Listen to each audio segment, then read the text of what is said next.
When researching Fitzroy Place land records, you uncover when an original grant of land was made in colonial Tasmania, and it's an uncomfortable discovery.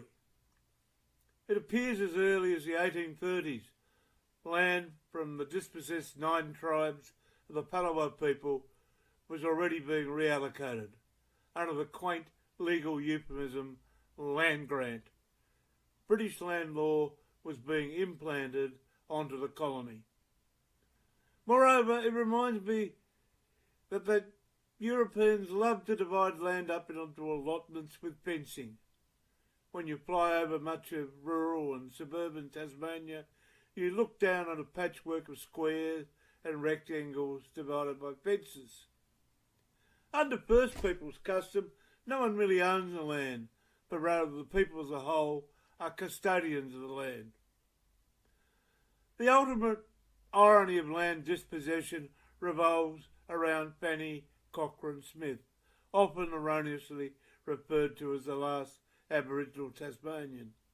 This remarkable woman had 11 children, was a businesswoman, and had what seems a successful interracial marriage with a convict. She continued to practice all her traditional Palawa pursuits and has left some recordings of Palawa Kani so as to provide a valuable guide to reconstructing what was thought to be a lost Tasmanian language. She was granted 300 acres by the Tasmanian Parliament.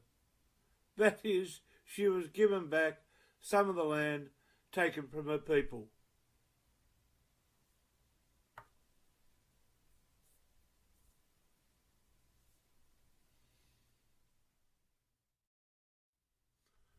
Now, some white history. Some well-known old Hobart families have some history with northern Fitzroy Place. 33 Fitzroy Place was occupied by the famous bookseller Mr. Fuller, whose name continues on in the well-known Fuller's Bookshop, though the family has no ownership or connection with the business today.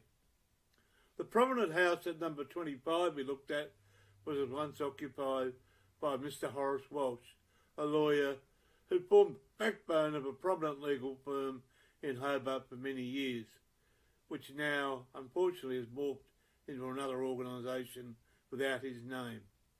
Number 15 was once occupied by the Chancellor family, who for many years ran a wine and spirit store in Hobart under a much stricter licensing regime. At one time, the family was part of the premier social set in Hobart, according to entries in the local newspaper.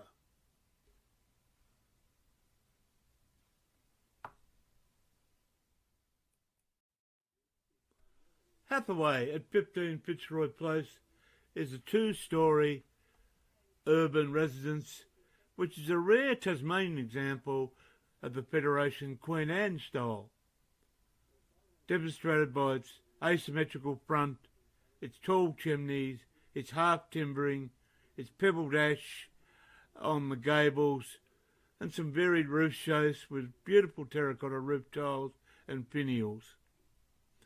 This house takes your eye the minute you see it, even though it is set back from the road. It has a beautiful English oak in the front garden, which is on the Hobart City Council Significant Trees Register. Number 13, Fitzroy Place, is a single-storey cottage built in the Georgian style. Brick quoins are located at the corners of the structure. Gives it a great look, really. A late Victorian extension is attached to the left wing of the original structure and detracts from the symmetry of the original Georgian design. A small skylight or window above the door has the name of the house emblazoned on it in lovely old gold lettering. The house name is Dehradun. This is the name of both a town and a valley in India in the northwest Himalayas.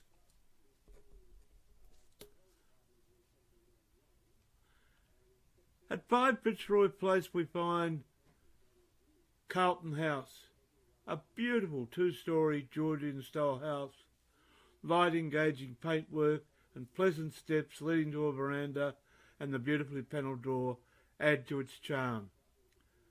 Either side of the door is a large cantilevered bay window. The upper story has 3 large 2-pane windows bounded by wooden shutters.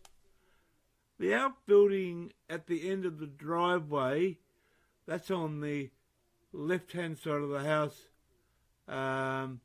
looks very much like it was an original stable at some point and had a fair bit of reconstruction. You may see many original stables in Hobart's older suburbs. The upper story will have a door or entrance for hay, and the remnants of a pulley or winch bracket often remain. So just keep your eye open as you wander around, and you'll notice quite a few old stables still exist, probably often now used as garages. Zani at 1 Fitzroy Place is a Federation house with little of the house visible from Fitzroy Place, but more of the house can be seen if you walk around the corner into Mole Street, go over towards the barracks side of the street. It appears to have undergone quite a bit of renovation and addition over the years. A sandstone retaining wall, which is located along Mole Street frontage, is original.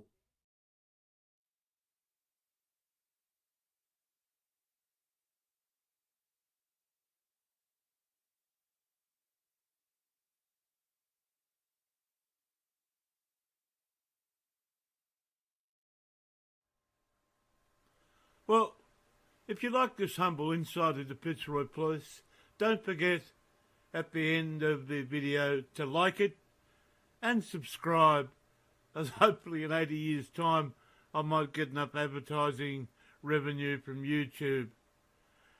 Recent changes to the rules have made it almost impossible to generate any income, making it hard for amateurs. Also, if you happened on this video by chance, you might like part 1 of this video, looking at the southern side of Fitzroy Place. I'll leave a link to it at the end of this video.